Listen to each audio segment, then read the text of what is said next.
Welcome to the Hollywood Raw YouTube page, guys. We're happy to have you here. Make sure you like, subscribe, leave us comments, do all the stuff. What are you waiting for? Let's go. I got a drug addiction to feed.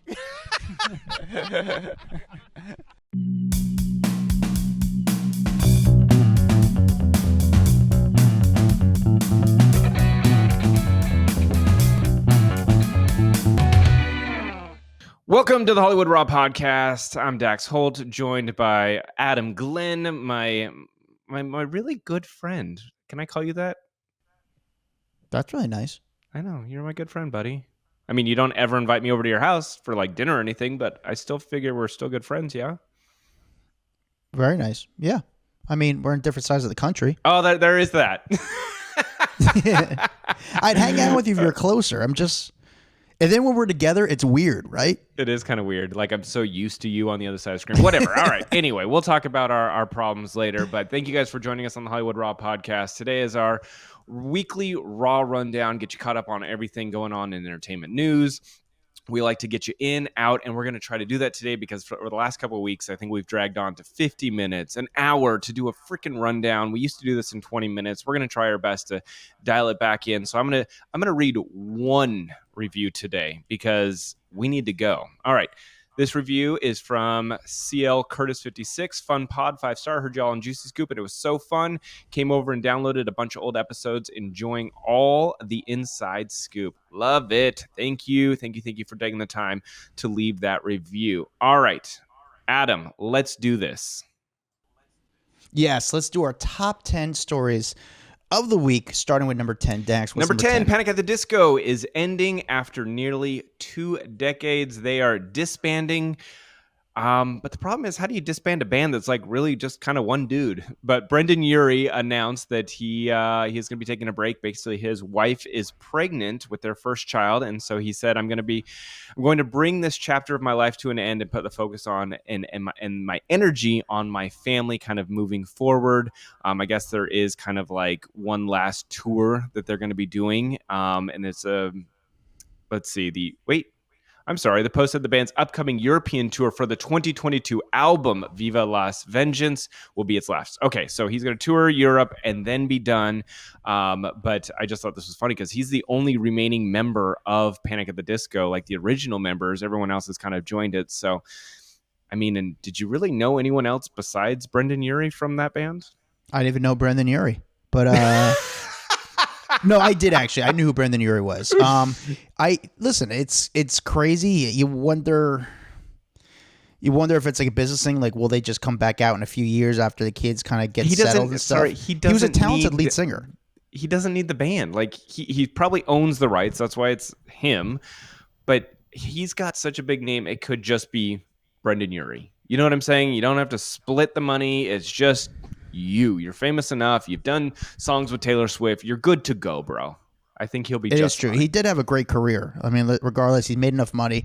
Talented lead singer, by the way. You know, like he was a good great voice. Frontman. Great voice. He was fun. So I'm sure they're going to sell out and do well. I think they did. They were a good draw. They sold out good places. So sad news if you're a big fan of Panic at the Disco. It's just no new music. You still have the old music, so don't worry about that. All right, number 9. Number 9, Pete Davidson and Chase Sui Wonders are, I think they've gone official at this point. They were hanging out in Hawaii all over each other. There's photos that have come out of them hanging out on the beach, coming out of the water, snuggling, kissing. So clearly they are a couple. We were kind of going back and forth whether or not they were because they were just seen out together on numerous occasions, but this makes it official. Why do we care so much about Pete Davidson's love life? I don't understand. You know what? So it's funny. This is what happens. So if people don't know, media basically goes on. Basically, they have a screen, and they're able to look and see who people are clicking on. You know, and they're going to go after stories that people are clicking on. We're going to get into that even more later in our countdown. And for some reason, I've talked to people at different media outlets. People want to see who is he going to take? Who is he going to take next? Who is he going to take down next? Who is he going to date next? So I think there's some obsession. Like, I want to see who these hot girls that Pete's going to get because he has an amazing resume of good-looking girls. This girl, I mean, obviously this kiss that we saw was just like the confirmation we needed. But Yeah. people are, it's not even us. It's just people click on it. That's why people are obsessed with it. They're in Hawaii right now, and we're seeing kissing photos, and they're being photographed pretty much every single day making out in the water. All right. And they met on set. So there's that.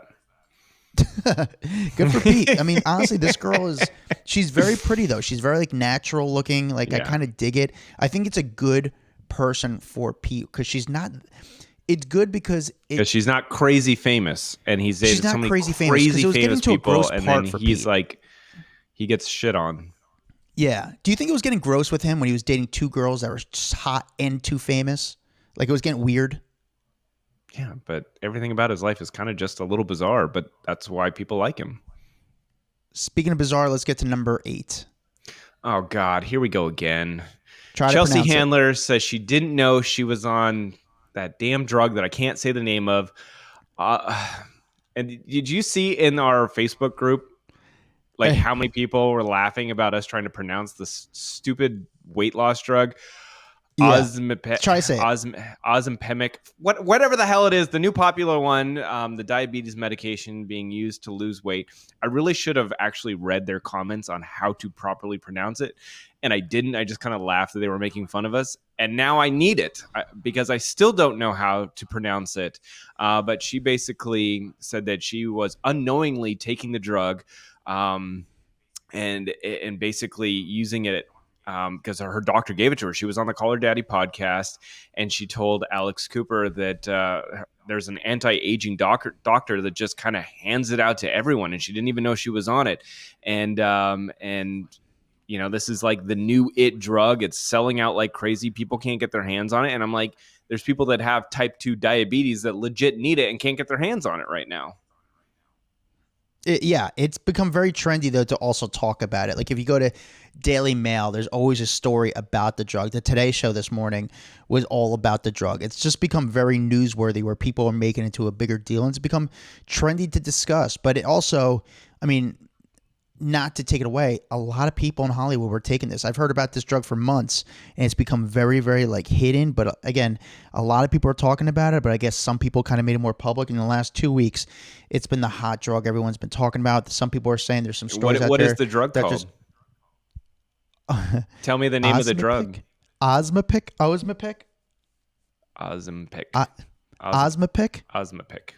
We're going with that. Is that how you say it? I don't know. Why are you asking me? Go ask our Would you try off the record group. Yeah, I don't know. But Chelsea Handler, of course, is going to talk about it and said she did it because she's just cool and she's done everything. And I smoke weed. I've done mushrooms. I took ayahuasca twice. So, I mean, that's just what Chelsea Handler does. I'm not really a big. Are you a Chelsea Handler fan? I'm not a fan. How about that? I am not really.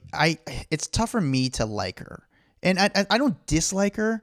I'm just like because she always talks about like, you know, how hard it was growing up. And when people are open. You normally like when people are open and honest and like. But I wonder if she's just doing it Why for is she clickbait. different? I wonder if she's doing it for clickbait. I'll tell you one thing, and if anybody's from the East Coast, especially New Jersey, she grew up in Livingston, New Jersey, which is one of like the wealthiest towns in New Jersey. I sometimes wish I grew up in Livingston. I mean, it must have been so nice. Like so if you grew up in Livingston, you grew up with, you know, some wealth, and I don't know, she just doesn't do it for you. All right. It just becomes too cool for her. I don't know.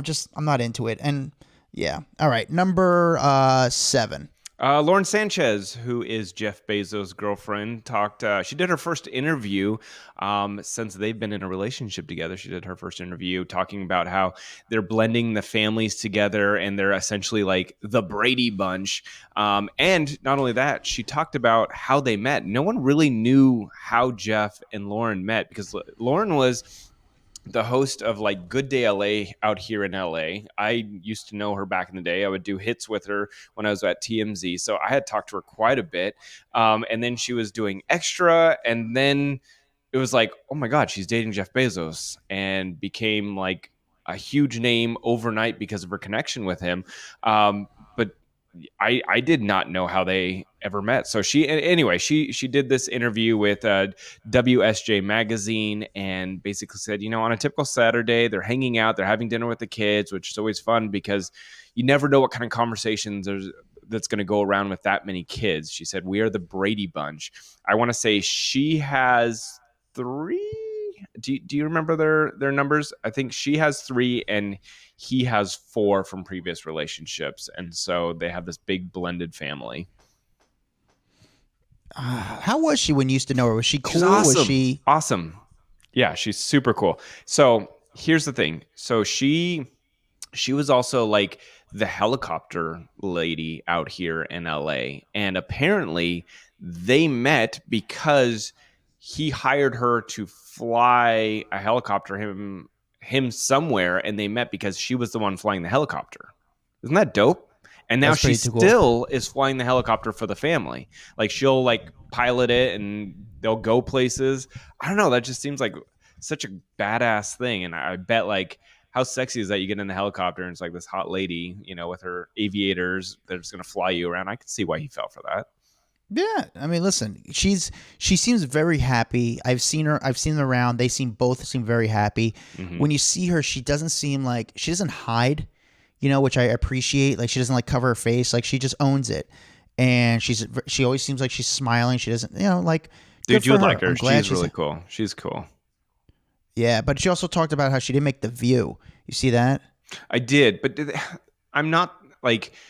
So she tried out for The View a long time ago, and this was ages ago. And I guess that was kind of the moment that like kind of broke her heart because she wanted to be on The View so bad, and she hit it off with Barbara Walters, did not hit it off with Star Jones, who was on the show at the time. And I could see that being a big career derailer. Like you think you're going to land, because The View was massive at that time.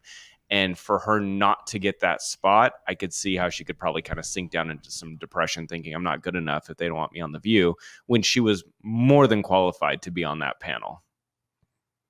Yeah. I don't know. Cool person. I like her, though. I dig her. All right, number 6. Pamela Anderson says Sylvester Stallone once asked her to be his number 1 girl. We do have to say, though, Sylvester Stallone is denying this whole thing. So Pam Anderson has kind of been all over the place. She's got this new Netflix documentary called Pamela, A Love Story. She's got her book. I think it's Love Pamela. And they're all kind of going out at the same time. But during this Netflix documentary, she said that Sylvester once propositioned her by offering her a house and a car. And she said, so wait, if I'm going to be, and I guess the house was like a condo and the car was a Porsche, and he said to be his number 1 girl. And apparently she said, so if I'm the number 1, does that mean there's a number 2 Good girl? But apparently she was not into it. And Sylvester is seeing all this play out. And he's like, whoa. He is claiming it's not true. And if you remember Tim Allen, she had said that Tim Allen flashed her on the set of Home Improvement back in the day, saying like, I've seen your private parts. I've seen you naked. Now you can see me naked and we're even. So let's move forward. And both Tim and Sylvester are denying that these encounters ever happened. But I believe her.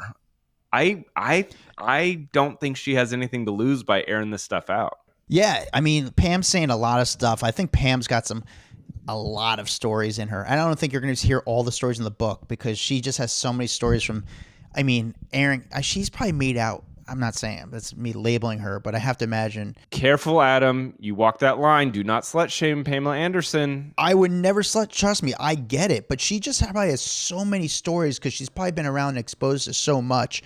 But, you know, this is the same game plan as every book when it comes out. Let's think of Prince Harry. Let's drop a whole bunch of bombshells, you know, in places so people buy the book. Again, I love Pam. She was probably Pam was the type of person. I had posters of her in my room. Did you have posters of girls in your room? Oh, I had. Or no? Jenny Were you not McCarthy. allowed that? Jenny was my gal. I had her in a silver bathing suit with a silver wallet. It was a pretty popular poster. She was my gal. Yeah, but Pam's dropping a lot of stories this past week, from Sylvester Stallone to the Playboy Mansion. She was in Howard Stern talking about how she showed up to the Playboy Mansion with like jeans and sneakers, and they had outfits for girls. Like if you came over, like, yeah, that's really not what you wear here at the Playboy Mansion. We have outfits for you to wear, which I didn't know. They had just outfits for girls when they came there. It was sort of like they would sort of I like feel like Pam could have showed up in anything, and they would have been like, "Come on in, lady." Like Pam yeah. Anderson. She also talked about how hard the FX series was when it just was.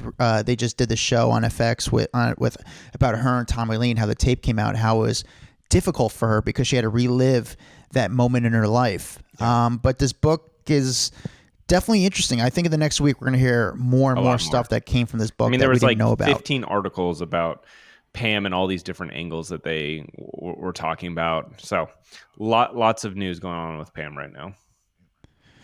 All right, number 5. Should I? I'm actually going to do a 5.5 real fast, just because I feel like we're doing a disservice by not mentioning the Oscar nominations, because that was obviously huge this week, and we are entertainment news. So I'm just going to go through. I'm going to list you off some of the snubs, because that's what people love to hear. You hear about all the people that were obviously nominated in the big categories. But one name that was left off of the Oscar nominations was Tom Cruise, who had arguably one of the biggest movies, not only of his career, but of all time. The movie was freaking awesome. Top Gun Maverick. I don't know why they snubbed Tom Cruise on this. That movie was phenomenal. He did a great job. That one was a very shocking one for me. Taylor Swift got the snub for her song Carolina, where it seemed like that was going to be a shoo-in. I don't know why they did not give her the nomination. Viola Davis for Best Actress in Woman King. That one, I don't know how she didn't get a nomination. Like, that was such a good role. She played an amazing character there. So wild she didn't get it. Olivia Colman for Empire of the Light. That was a shocking one. None of the actresses from Till, the Emmett Till story. Danielle Day-Weiler, which again, just shocking. I don't know how they choose or decide that they are going to eliminate someone from the category, considering these people are winning all the different awards. Normally when you watch the award season, you see them win a SAG and a Golden Globe and all these things, and so you go, okay, they're obviously going to get a nominations, and they didn't, and there are a lot of people upset about that. But Best Picture, people that did get nominated: Top Gun got nominated, Everything Everywhere All at Once got nominated, Avatar, which, I mean, that movie's killing it still, Elvis, Brendan Fraser got nominated for Best Actor, Colin Farrell, Austin Butler. Anyway, I'm not going to go through every name, but there were some big ones in there. I'm excited. I hope Brendan Fraser, I mean, that guy's career. Can you imagine if he gets an Oscar? From Encino Man to getting an Oscar? I loved Encino Man. Great movie. Here's the thing is, I'm curious what he would say in his speech. I'm curious. He's a unique guy when he speaks. I don't know if he's like, I'm expecting something crazy from him or great from him. I've heard him say some speeches before. Yeah. They're not like, I don't know. Listen, I'm rooting for Brendan Fraser. It'd be great because I loved Encino Man. I just hope he has a great speech. Yeah, I really do. I want a speech. I'll be so blown away because the speeches that I've heard him do, I don't know if he's the best speaker per se, but I do like, I want to just be blown away by a really good speech because it is an interesting story. Yeah. With that said, I haven't seen any of these Oscar movies. Me neither, dude. I used to love the Oscars. I don't know how, like, I was looking over the like Best Supporting Actor. I literally don't know a single one of the guys. Best Supporting Actress, I think that's awesome that Angela Bassett was nominated for Wakanda Forever. You just don't normally get action movies in the Oscars. Like, people kind of snub Marvel movies and they like look down on them. But she played an amazing role, Jamie Lee Curtis. All right, let's move on. What are we on? Number 5? Number 5, yeah. Justin Bieber selling his music catalog. This is huge. He just locked down a deal for $200 million. He sold his catalog to Hypnosis, which is a music company. It's a music rights investment company. They announced it on Tuesday. This is basically the biggest deal for someone his age, at least the largest sale for any artist in Bieber's generation. That's at least according to Billboard and Rolling Stone. Other people like Bruce Springsteen has obviously sold for like $550 million, but for him to jump out, that is massive. And I think a lot of people don't understand why artists do this. They're like, why would you get rid of your catalogs? And I think it's like, listen, I'm not going to live forever. and I may not ever see, like, the catalog could be worth 200 million over his lifetime, but he's never going to see all that money. So he's like, I might as well sell it now, continue to make music, and just make more money. It's like when people build up a business and then exit out of the business, it doesn't take away Justin Bieber. He'll still have access to singing his songs and going on tours and all of that kind of stuff. But other people are going to profit, and he profits massively by getting that lump sum now. But you see it all the time. Bob Dylan, Neil Young, Stevie Nicks, Justin Timberlake, Sting, they've all sold, at least recently sold the rights to the royalties. So it's a huge move for him. Yeah, pretty cool, pretty exciting. Does that include future music or just his current music? No, that'll just be, I believe it's current, and I could be completely wrong, but I think when you sell your catalog, you sell what's made as of now, and then you can kind of keep going. And maybe he's got a different, again, I don't know the ins and outs of his exact deal, but I believe that's how they do it, is like you sell off what has been made, and then now you can make more music, and then you could essentially sell that off as well down the road. He's so rich. He's so fucking rich. He's so rich. It's wild how rich he is. All right, moving on to number 4. Number 4, Amy Robach and TJ Holmes. Their fate at Good Morning America 3 still in jeopardy. A lot of the execs over there just think, like, fire them, get rid of them. But I don't think that they can do that without paying through the roof, because I think you still have to, like, pay them out. And so I think there's a lot of struggling on figuring out what degree of punishment is appropriate for these two. I mean, they've essentially bombed GMA, this huge scandal. I think it has embarrassed the network. It's embarrassed the show. It's embarrassed them. And I think they're just kind of sitting back waiting to hear, like, are we fired or not? Can we go other places? What's going to happen? I don't know who else is going to hire them right now because of this scandal, but it seems like they're very much in love despite all of the scrutiny and all of the craziness surrounding them. So, like I said earlier in the podcast, news outlets look at a screen and see what stories are people clicking on. Like people click on Pete Davidson.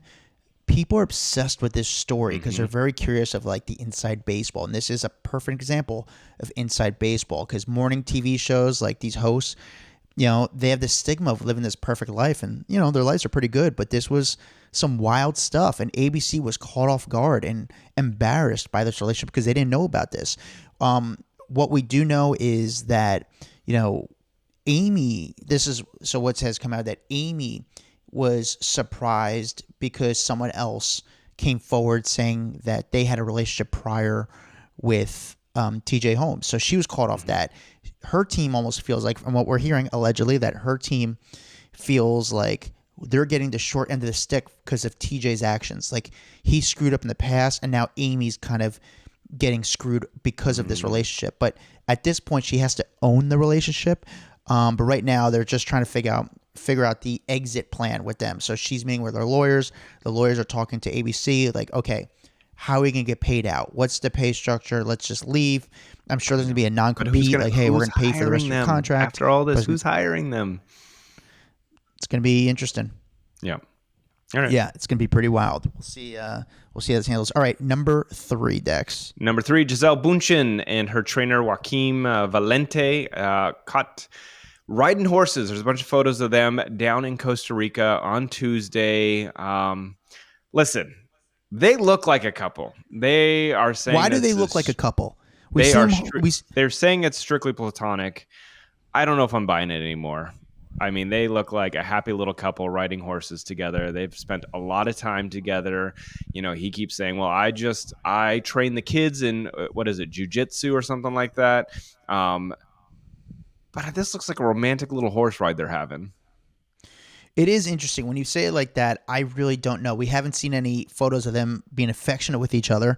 A lot of people are saying that now. They haven't really kind of killed the rumor, because there's ways you could really kill it, but they haven't done it.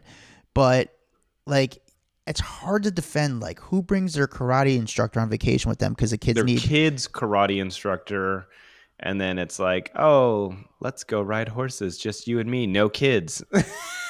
Yeah.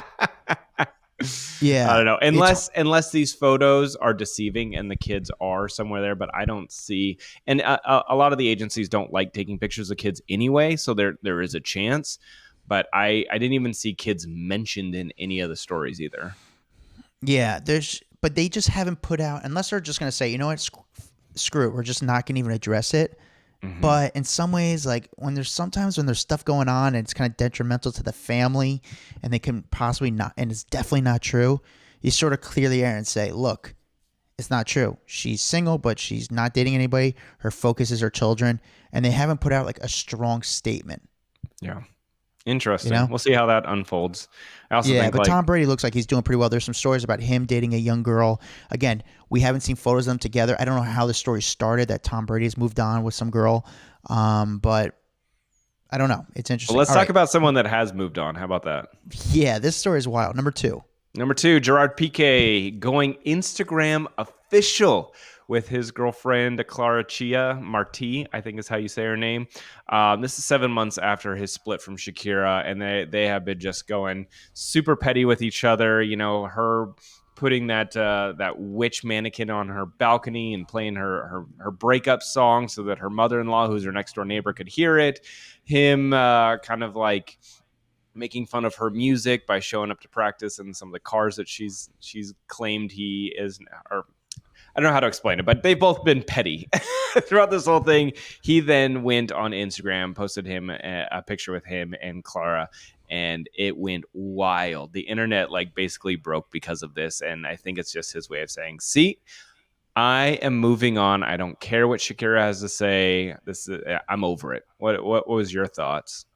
Yeah, no, this guy is definitely not stepping down. He's owning it, which some ways I gave him credit. He's like, yeah, you can say we want, like, yeah, I've moved on, and possibly now she has. Now she should do the same. You know, I'm with someone. Ooh, that's a good one. So who would she date then? Who would trump his relationship? Because that's what they always do. We know this happens in Hollywood all the time.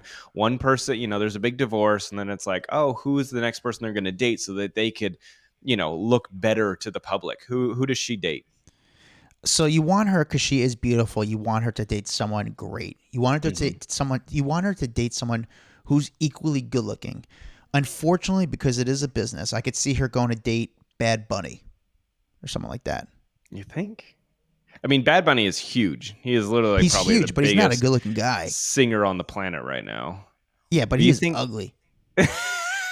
He is so. Come on, Bad Bunny's ugly. Is Maluma married? Spanish. Is Maluma married? Because that would be a good one. I don't know. He's a better looking guy, so I could see her going after those people because it's good for the career, and it's kind of like a good fuck you to him. You know, it's sort of like that moving on to someone good. Or you get with like the next upcoming soccer superstar. Like again, I don't know if Mbappe is with someone, and I apologize if he is.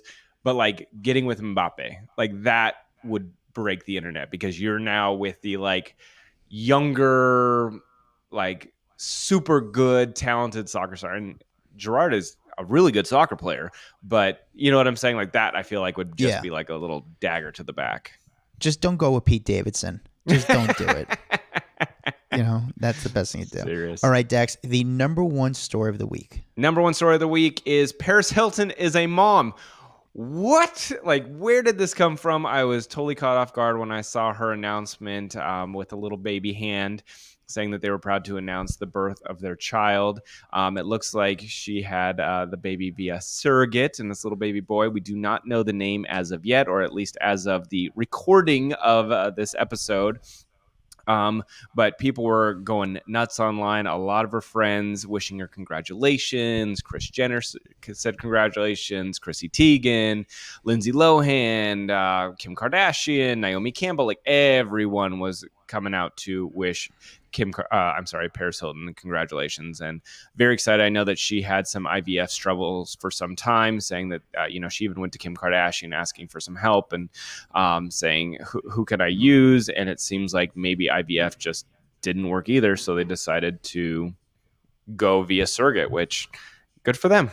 You know, it's awesome. Everyone I think deserves to be a parent if they want to be one. It sounds weird to say, but I think Paris is going to be a great mom. I think so too. I think she's proven that she is more than just like the party girl, you know? She definitely has. Paris is awesome. You know, again, I've met Paris a bunch of times. She's such a nice person. She's so cool. You know, I just think she's gonna be like a good mom. Like, it's kind of nice to see her. I'm not gonna say she like it was weird to say, oh, it's cool Paris growing up. It's like, no, I'm just happy for her. You know, Yep. it's something that obviously means a lot to her. She's happy. She's with Carter. They have a good thing going on. I'm happy for her. And I just want to say congrats, Paris, but more importantly, congrats to us, Adam. Why is that? Because next week we have Tara motherfucking Reid coming on the podcast. Yeah, Pretty boy. exciting. Tara has I'm officially said excited. yes. We have her coming on, you guys. I'm so excited. I hope you all tune in next Wednesday for our interview, our sit down with Tara Reid, which I cannot wait for. I'm so freaking excited. Yes, I am so excited to talk to Tara Reid. As you guys know, we've been trying to get Tara for a long time. She was like our bucket list celebrity, like the person we always wanted to talk to.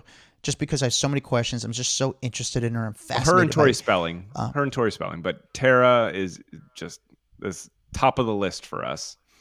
Yeah. By the way, I was with Tori Spelling the other day, and we'll talk about it another time. Look on the Facebook group. You better get her on the podcast, bro. That's all I'm gonna say. Yeah, check out Off the Record. I posted my photo with me and Tori Spelling. Off the Record is our Facebook group where we kind of talk to you guys. You guys talk to each other. It's a really cool Hollywood community. We're also on Instagram at HollyRawPod. We're also on TikTok. We're on Twitter. We're on it all, guys. We're social media people. That's what we do. And please leave a take review. some time. Find me at Adam Glyn. Yeah, leave that a review. We need it. If you guys like these episodes, people love the Raw rundowns. Please just go tell us about it. Go to iTunes, go to the bottom, leave that review so we can give you a little shout out at the beginning of each show. And it means a lot to us, so thank you. Yes, and with that said, have a good night, guys. What's up, guys? If you like that video, there's plenty more where that came from. Make sure you like, subscribe, hit the bell so we can just feed you all the goodness daily. Hurry up. Come on, let's go.